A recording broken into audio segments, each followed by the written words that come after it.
Vamos aproveitar o Kim aí, cara, sem puxar sardinha pro teu lado aí. Você acha que a eleição realmente mudou os rumos ou não aconteceu nada? Com os acontecimentos da semana passada em relação ao Flávio e ao que tá acontecendo hoje, esses dias aí.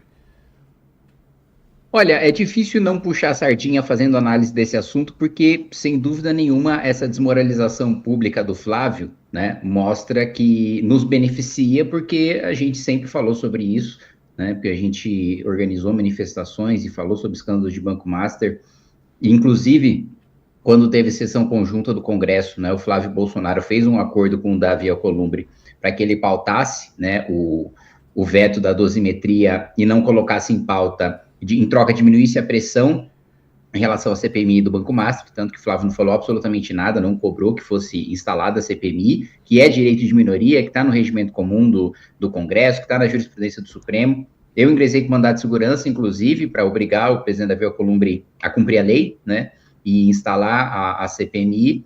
Foi recentemente aí distribuído para o ministro André Mendonça, e eu tenho alguma esperança de que ele defira o pedido e seja instalada a CPMI. Mas, enfim, tem uma desmoralização pública do Flávio, né? Ao mesmo tempo, o Lula não pode bater com força nesse escândalo, porque você tem o envolvimento do PT da Bahia, né? A amizade já de longa data conhecida, que inclusive nós já falamos aqui, Vilela, quando eu fui aí com o Luiz França, da amizade do Augusto Lima com o Rui Costa e com o Jacques Wagner, né? Os governos petistas na Bahia que impulsionaram e que fizeram com que Augusto Lima ficasse grande o suficiente para ter o Credit Sexta, vender o Credit Sexta em troca de se tornar sócio do Banco Master, e aí uma compra de 15 milhões de reais virou um patrimônio de dezenas de bilhões de reais, né? Então, como o PT da Bahia está diretamente envolvido e como o próprio Lula teve a reunião secreta com o Daniel Vorcaro, chamou o presidente do Banco Central para servir cafezinho para o Daniel Vorcaro, chamou o ministro de Minas e Energia, chamou o ministro da Casa Civil, e ele próprio, Lula, aconselhou, vimos aí recentemente, o Vorcaro a não vender o seu banco para o André Esteves. Lula também não pode falar muito desse escândalo, então, naturalmente, quem pode falar com independência desse escândalo sai beneficiado, que é o caso do Renan Santos, da gente do Partido Missão. Então, você pediu para não puxar a sardinha, mas fazendo análise fria desse caso, não tem como não puxar, porque, de fato, todas essas revelações e mais que estão por surgir beneficiam. Agora, o PT tem um receio de destruir o Flávio cedo demais e de retirarem a candidatura do Flávio, né? Porque quando o Flávio foi escolhido o candidato do PL, o candidato dos bolsonaristas, os petistas comemoraram, né? Falaram, olha, escolheram o pior candidato de todos, né? Os petistas estavam com receio de enfrentar qualquer um dos governadores, né, que tem menos rejeição do que o Flávio. O Flávio é aquele que tem a maior rejeição, que tem o maior telhado de vidro, que tem mais escândalos nas costas, né? O bolsonarismo poderia ir com o Caiado, com o Zema ou com o Tarcísio, que teria bem menos rejeição. Escolher o pior de todos por uma decisão racional política do Bolsonaro, que se qualquer governador fosse o candidato, na eleição o Bolsonaro era absolutamente irrelevante. Se vencesse o governador, ele ia esquecer o Bolsonaro no dia seguinte, porque se o nome para a presidência da República não fosse alguém com sobrenome Bolsonaro, o Bolsonaro perderia completamente seu capital político. Então ele prefere perder a eleição para o PT e manter o PT no poder, mas preservar o seu próprio capital político, do que apoiar um candidato mais viável, mas esvaziar o seu próprio capital político. Vou colocar então os três. Vamos fazer uma mesa aqui, né? Ele comentou sobre a perda e o medo do PT também. Queria saber se vocês concordassem em colocar mais informações, até que você tenha também Sam e Madá. Só uma coisa que eu andei apurando, que a insatisfação, e o Kim ele tem essa característica de ser um deputado que ele transita ali, consegue ter um trânsito com deputados de esquerda e de direita ali.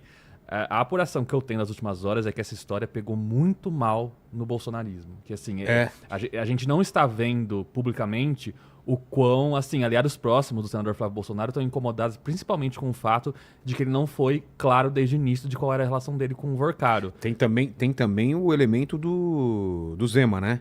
Que bateu e a direita não gostou muito, né, Madá? Então, eu achei que o Caiado teve uma reação fraca. O Caiado eu não vi, o que ele falou? errado, gente, viu? Mas... Eu achei fraco. É. Principalmente porque o Caiado é um homem que tem uma tradição de declarações muito fortes. Então, contrastou demais. O Zema bateu, depois começaram a ir pra cima do Novo, ele meio que voltou atrás. Eu vi isso, né? Eu achei...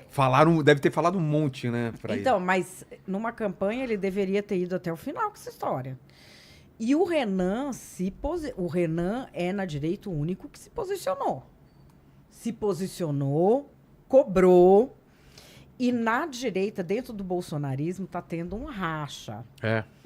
Agora... Tem gente que já acha que tem que desistir. Já teve um racha que agora todo mundo já é comunista, né? Rodrigo Constantino, Ana Paula Henkel. Sério? Bárbara Te Atualizei, e não sei quem. Todo mundo que questionou minimamente tá sendo expurgado. E quem tá ficando... O que tá ficando bolsonarismo raiz é Kim Paim, Alan dos Santos, Que Alan dos Santos também tá brigando. Tá brigando com o jornalista lá também, né? Quem? Tá sabendo? Com o Lacombe. Então, o Lacombe tá expondo ele. Porque assim, eu sempre achei que andar com vagabundo não dá certo. Claro que mais cedo ou mais tarde, o que acontece, Vagabundo né? só sabe fazer uma coisa que é vagabundagem. Olha a turma, né, dos Mas caras. assim, mesmo entre quem vota no Bolsonaro, entre quem é... Não sei se quem é bolsonarista, mas quem votou no Bolsonaro, acha alguém se definir como bolsonarista... Fã de político, eu sempre desconfio, acho que é mais psicológico do que político. Mas quem vota no Bolsonaro ficou triste. Não esperava, né? Não esperava. E ele teve duas versões, ele negou primeiro. Eu tenho um compilado, hoje eu fiz lá no Antagonista, Narrativas Antagonista, Sei. um compilado que 5 minutos só dele negando, um após o outro. Várias vezes. Mas é isso que eu não entendo, ele já sabia. Já. E não sabia de quando saiu, ele já sabia de antes. Já. E será que a equipe dele não dizia assim, se um dia sair, a gente vai por esse caminho? Não tinha um plano ele de traiu conta? a direita. O Flávio é o maior traidor da história da direita brasileira. E por quê? Porque ele já sabia que o celular do Vorcaro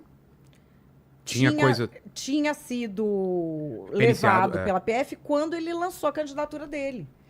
Ele lançou a candidatura sabendo que tinha o negócio do celular, que a federal pode vazar, a própria defesa do Vorcaro pode ter isso armazenado numa nuvem. Ele sabia que tinha.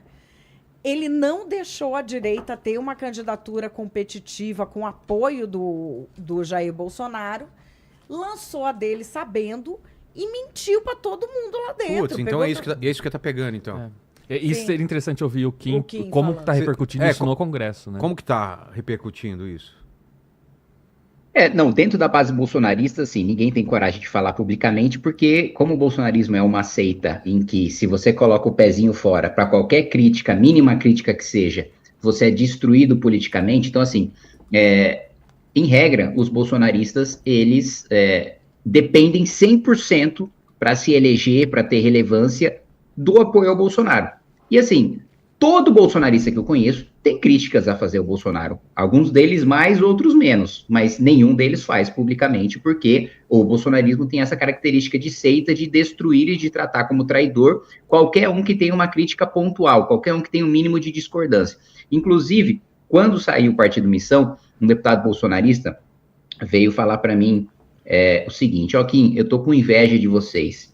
E eu falei, não, por que você está com inveja? Que a gente tem um partido próprio agora, vocês estão dependendo aí do Valdemar? Ele falou, não é nem isso. Estou com inveja de vocês porque vocês não precisam acender uma vela para o Deus Sol toda semana, né? E ele se referindo ao Bolsonaro, dizendo que qualquer um que se destaca, você não precisa nem criticar o Bolsonaro, mas se você se destaca lá dentro e começa a se tornar uma ameaça, você também é destruído. Então, dentro dos bolsonaristas, todo mundo que eu falo nos bastidores acha que o Flávio está envolvido, acha uma deslealdade o Flávio não ter preparado os próprios aliados para a porrada que veio, acha que a resposta do Flávio foi muito fraca e acha, como o Sam bem colocou, muito ruim que primeiro o Flávio tenha dito que era mentira e depois fosse obrigado a admitir porque foi confrontado ali com as mensagens e que ele, como a Madeleine bem colocou, ele já sabia que a polícia tinha tudo isso e que eventualmente iria vazar, porque ele trocou mensagens com o Vorcado, né? Então, Tudo isso causa um mal-estar muito grande no bolsonarismo, que já estava abalado, principalmente a alta cúpula ali do Centrão, que é aliado do Flávio Bolsonaro, já estava muito abalada com a busca e apreensão do Ciro Nogueira e com a eventual prisão do Ciro Nogueira, que é um dos principais líderes do Centrão, é um cara que está aí envolvido em escândalo desde que eu era criança. E agora, com esse batom na cueca do Flávio Bolsonaro, e também agora do Eduardo Bolsonaro, com o advogado dele sendo gestor tanto do fundo que administrava o recurso que recebia do Vorcaro, como de outro fundo que comprou a casa que o Eduardo morou, tudo isso foi um baque muito grande e que gera uma insatisfação grande dentro do bolsonarismo. E eu acho que esse silêncio dos bolsonaristas em relação ao Flávio, né, ou passada de pano pública, tem gente que prefere ficar quieto, tem gente que está se posicionando repetindo o discurso do Flávio. Mas eu acho que isso tem prazo de validade. Por quê? Quando o Bolsonaro morrer, não existe mais uma figura... Você está desejando a morte do Bolsonaro. Foi isso que eu entendi, né, Madá? Não do Bolsonaro morrer. Por que do nada você falou isso? Aproveita que você está aí com 2 jornalistas e peça aulas de interpretação, seu desgraçado. Só quis fazer um corte aqui, desculpa. Só quis fazer um corte. Quem deseja a morte de Bolsonaro, mas ele não deseja. Não. Tá bom, continua. Quando ele morrer... Eu disse, quando o Bolsonaro morrer, da mesma maneira que quando o Lula morrer, o petismo vai entrar em parafuso, mas eu acho que menos do que o bolsonarismo. Quem deseja a morte de Lula e Bolsonaro para Renan ser eleito. Foi mais ou menos isso que eu entendi. Continua. Aí a Érica Hilton vai vir censurar o seu podcast falando que você está incentivando o discurso de ódio. Não, desculpa. Deixa só o Bolsonaro. Tá. Então... Que aí pode. Aí é só o liberdade Bolsonaro de expressão. pode. Então continua. Se falar do Lula aí não. Aí a AGU de censura. Valeu. Continua aqui. Não vou mais interromper. O que eu quero dizer é que quando o Bolsonaro morrer, se o Bolsonaro vivo hoje, você já tem o Eduardo brigando com o Flávio. E Eduardo e Flávio brigando com Michele. Verdade. Carlos brigando com o Eduardo. E cada um deles dizendo que está fazendo a vontade do pai. Imagina quando o Bolsonaro morrer e aí não ter, de fato, mais comando nenhum. Porque hoje existe um comando, mas com um ruído muito grande de comunicação, porque o Bolsonaro tem as limitações para falar com as outras pessoas. Quando ele morrer, todo mundo vai sair falando, olha, antes dele morrer, a Michele vai falar, ele falou para eu apoiar tal. O Flávio vai falar, não, ele falou para eu apoiar tal. O Eduardo falou para eu apoiar tal. O Carlos falou para eu apoiar tal. O Tarcísio, vou falar para apoiar tal. Então, assim, as críticas públicas, o Nicolas vai por outro caminho, porque o Nicolas já está brigando com o Eduardo. Então, assim, eles vão começar a se matar... brigando pelo espólio do bolsonarismo, e não vai ter mais aquela figura com mão de ferro que obriga todo mundo a esconder suas críticas, porque o incriticável agora é o Flávio, porque ele tem a bênção do Jair. Quando o Jair morrer e ninguém mais tiver uma bênção, ou ninguém mais souber quem é o abençoado do bolsonarismo, todo mundo se sentirá legítimo para ser esse abençoado e para criticar os outros candidatos à bênção, né? Eu queria... O Sam, você sentiu isso também? Porque quando eu entrevistei o Flávio aqui, me deixou claro que é o que o Kim falou. Ele tinha a bênção do... Assim, o Eduardo queria uma coisa, a Michele quer outra, mas aí chegou o Bolsonaro e falou, não, é você... Eles fizeram um acordo lá e todo mundo meio que baixou a cabeça a contragosto. É isso mesmo que você sente? Exato. E tem mais uma questão que, obviamente, quando a gente tá falando de Jair Bolsonaro, no momento a gente tá ouvindo de terceiros, porque o Jair tá incomunicável. E só colocar mais uma questão. No final do ano passado, o Kassab esteve aqui e deixou muito claro que o preferido dele era o Tarcísio, né? Exato, mas pelo menos o que eu escutei de terceiros, como eu tô falando, né, tá. é que o Bolsonaro em si também ficou muito irritado com essa situação envolvendo o Vorcaro. Que ele reagiu mal a isso, porque de fato ele fez uma escolha, isso sai... E você acha que ele não sabia também? Provavelmente não, né, Madá? Assim, você acha, Madá? Tem aí um ruído de comunicação que a gente não tem como apurar no momento. A gente não tem como perguntar pra ele, né? E também tirar o celular do Bolsonaro. O que está acontecendo agora é uma mudança tecnológica. A família Bolsonaro continuou fazendo o que sempre fez a vida toda. E outros políticos também, de esquerda, de centro, Ciro Nogueira. Só que agora fica tudo registrado no celular. Então, a gente não sabe o que acontece com o Bolsonaro. O Bolsonaro, em 2021, fez um tweet sobre um tal de Daniel que promovia festas com os poderosos. Você leu isso aí, né? Promovia festas com os poderosos e depois gravava tudo para chantagear as pessoas que estavam no poder. Isso em 21. tá? É um negócio longo, que aí ele fala de Cuba, não sei o quê, mas o negócio é que ele falava Daniel e as festas. O outro, que era sobre o Vorcaro mesmo, é quando em 24, 2 funcionários da Caixa Econômica Federal impediram o governo Lula de absorver o banco do Vorcaro. A Caixa ia comprar. 2 funcionários deram parecer contrário, porque tinha muita operação suspeita, funcionários de carreira, tá? Sabe o que é que aconteceu? O Lula demitiu os 2. O governo do Lula demitiu os 2 funcionários. Nossa. Em 24. E aí o Bolsonaro postou sobre isso. E, inclusive, nas primeiras escutas do Vorcaro, que é a escuta dele com a moça lá, a história da Peleleca, é que depois do Peleleca ninguém lembra mais nada, né? Mas ali no meio tem ele reclamando que o Bolsonaro falou tinha atrapalhado muito ele. Então, assim, pode ter mudado de ideia, pode. Pode não saber. Nós não, na verdade, nós não temos como saber em que pé ficou esse negócio. Vocês Voltou atrás, não sabia, não sei. O Intercept tinha ameaçado de soltar as coisas do Eduardo. Já soltou ou não? Então, cada um vai ter a sua opinião sobre essa coisa do veículo jornalístico ficar ameaçando. Enfim, a questão é que não... Na tua opinião, o que você acha? Eu acho que não vai surpreender ninguém se mais ligações entre o Flávio e o Vorcaro vierem à tona. Eu acho que isso é uma coisa que está até um pouco consolidada, porque o próprio Flávio falou numa entrevista que podem surgir vídeos, que eu entendi da fala dele, que eram vídeos que ele mandou pro Vorcaro da produção do filme. Então, tinha uma conversa ali, tinha um fluxo de conversa ali intenso. E você pega as primeiras vezes que o Flávio falou sobre isso, ele omitiu isso completamente. Total. Ele falava como se o Vorcaro fosse um desconhecido dele, o que não era o caso. E assim, aí, eu acho que teve uma ideia muito boa do pessoal do Intercept, mas foi muito arriscada, que foi acharem o Flávio Bolsonaro numa coletiva lá no STF, e o repórter deles, que é o Thales Alcântara, ele perguntou, só que isso é arriscado por quê? Ele pergunta pro Flávio, se o Flávio responde sim, eu conversava com o Vorcaro na frente de todos os jornalistas, eles perdem o furo. Só que ele negou, e aí pronto, tipo assim, eles tinham ali o Flávio negando horas antes deles publicarem a reportagem, mostrando que ele não tá falando a verdade. Tanto que ele teve que voltar atrás. Então, nesse ponto aí, foi muito inteligente o que eles fizeram de mostrar que a contradição ali ficou muito nítida, né? Então, você viu ali o bolsonarismo meio em parafuso nas horas ali, tentando entender o que estava acontecendo. Tanto que a reação do Zema veio muito nesse momento em que, cara, tipo assim, tava muito ruim e até eles tentarem construir uma narrativa, que aí vai ter gente que vai se convencer, vai ter gente que não vai, mas era uma narrativa no primeiro momento muito ruim ali também, que não se sustentava. Até a entrevista dele na Globo News no dia seguinte, ainda tinha uma narrativa muito ruim, que ele foi, tipo assim, um pouco devorado pelos jornalistas ali que estavam fazendo o trabalho deles, porque realmente, assim, o que ele falava não tinha base nos fatos. E aí, só depois que ele meio que tentou ali repetir algo à exaustão pra base, mas ficou só na base. Então, mas não combinaram o discurso, porque ele fala que foi pro filme e tem muita gente falando que não foi pro filme, né? E aí? A produtora nega, né? A produtora nega. Tem mais gente que nega.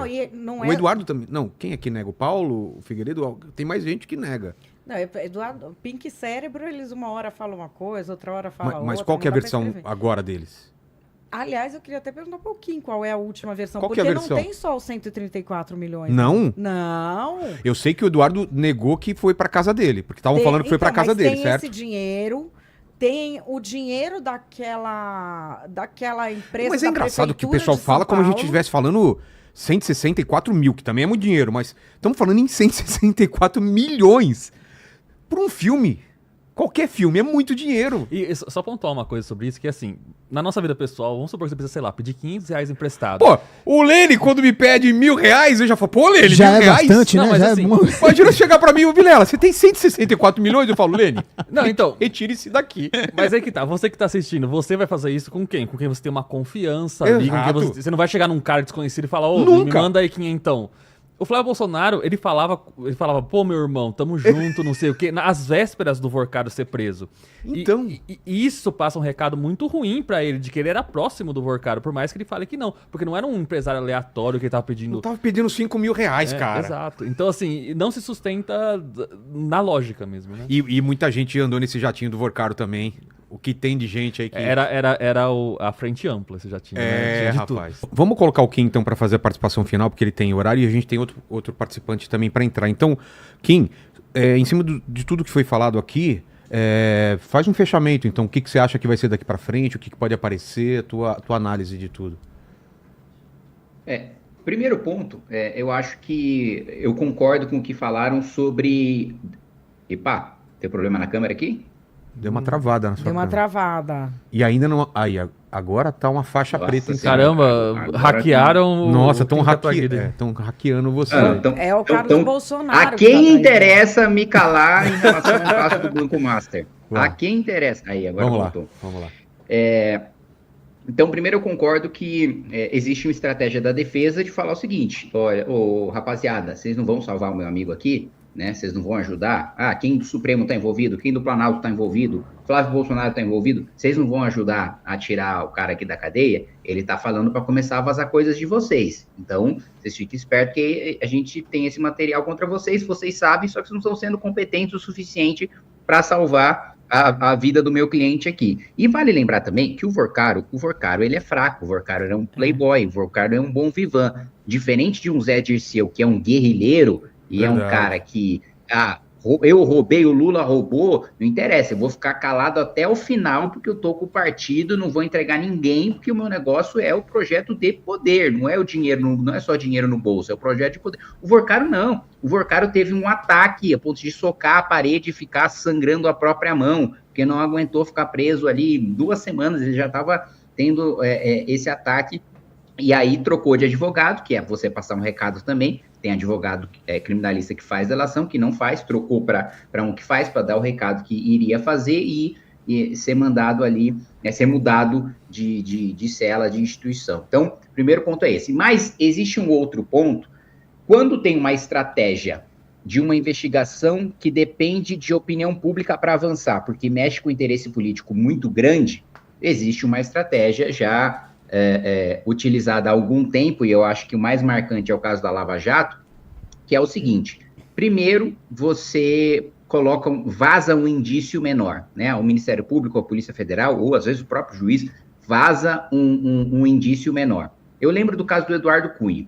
Tinha uma acusação mais leve ali na Lava Jato contra o Eduardo Cunha. Aí ele se defendeu, falou, não, imagina, foi pego de surpresa, a defesa foi pega de surpresa, vai provar na justiça, tem confiança na justiça, vai provar a sua inocência, e todo mundo conhece a sua reputação, é uma tentativa de ataque político, ou conjunto de tudo isso, beleza.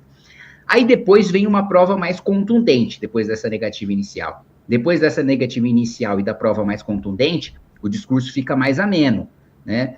Fala, olha, isso de fato aconteceu, mas tem explicação, tem fundamento X, Y, Z. Aí passa para a fase do escárnio. Aí passa para a fase da humilhação pública. Que eu lembro que no caso do Eduardo Cunha, foram 2 pontos. Primeiro, para deixar a defesa dele bizarra, mostraram que a declaração dele é de que ele estaria vendendo carne enlatada no Catar. Falando, Eduardo Cunha, o que você tem de negócio de vender carne enlatada no Catar? Você quer fazer quem de otário? Essa foi uma desmoralização. A outra desmoralização é mostrar que o dinheiro do Petrolão estava pagando aula de tênis para a mulher dele. Aí fala, aí foi pro esculacho. Então, assim, se isso estiver sendo feito em relação ao Flávio Bolsonaro e não for a defesa dele passando o recado, eu acho que seja mais provável a defesa passando o recado.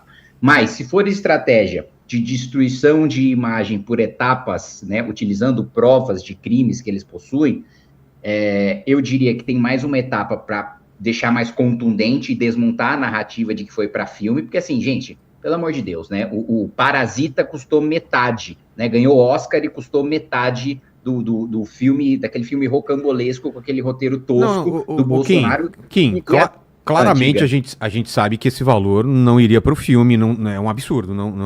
Todo mundo que trabalha com audiovisual sabe que esse valor é um absurdo.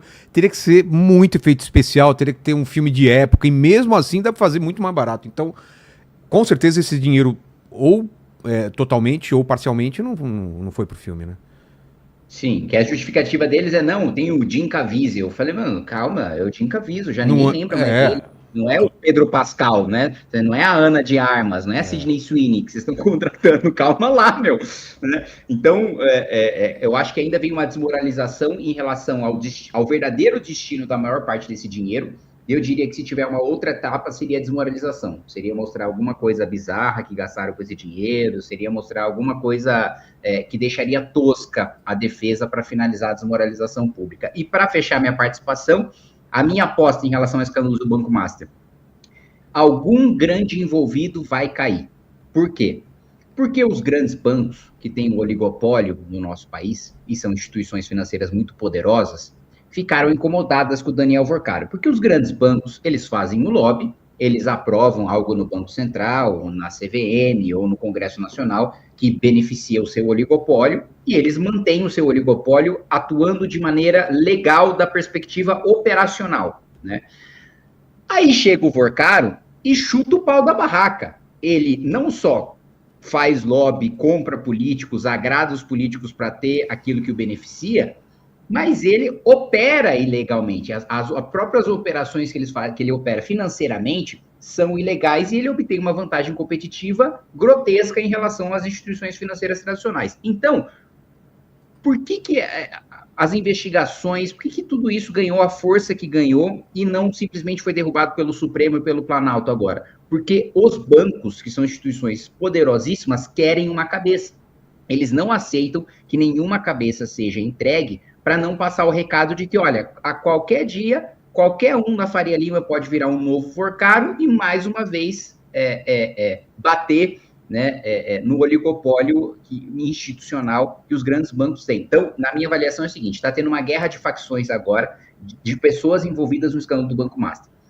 O que se escuta por aí, né, é de que as coisas que vazaram do Toffoli foi a mando do Lula, porque o Lula queria aliviar a pressão em cima do PT da Bahia, e o Lula tem um ressentimento com o Toffoli, que foi o Toffoli que, quando o Lula estava preso, não deixou ele ir para o velório do irmão. Então o Lula tem um ressentimento desde aquela época com o Toffoli e teria colocado a Polícia Federal para vazar isso em cima dele, e aí o Toffoli, em retaliação, também operando coisas na imprensa em relação ao Augusto Lima, e no meio de tudo isso, né, Flávio Bolsonaro e Ciro Nogueira também tentando que a cabeça que caia não seja dele, seja ou do PT, ou seja de algum do Supremo. Então, tinha tanta gente envolvida no escândalo que não eram vários amigos envolvidos no mesmo escândalo, eram vários inimigos envolvidos no mesmo escândalo. E agora que estourou e eles sabem que alguma cabeça precisa ser entregue, eles estão lutando desesperadamente para que não seja deles e para que seja da facção adversária, ou que no mínimo, se não for uma facção adversária, que seja uma facção que não seja a deles. Então, a minha aposta, alguma cabeça grande vai cair,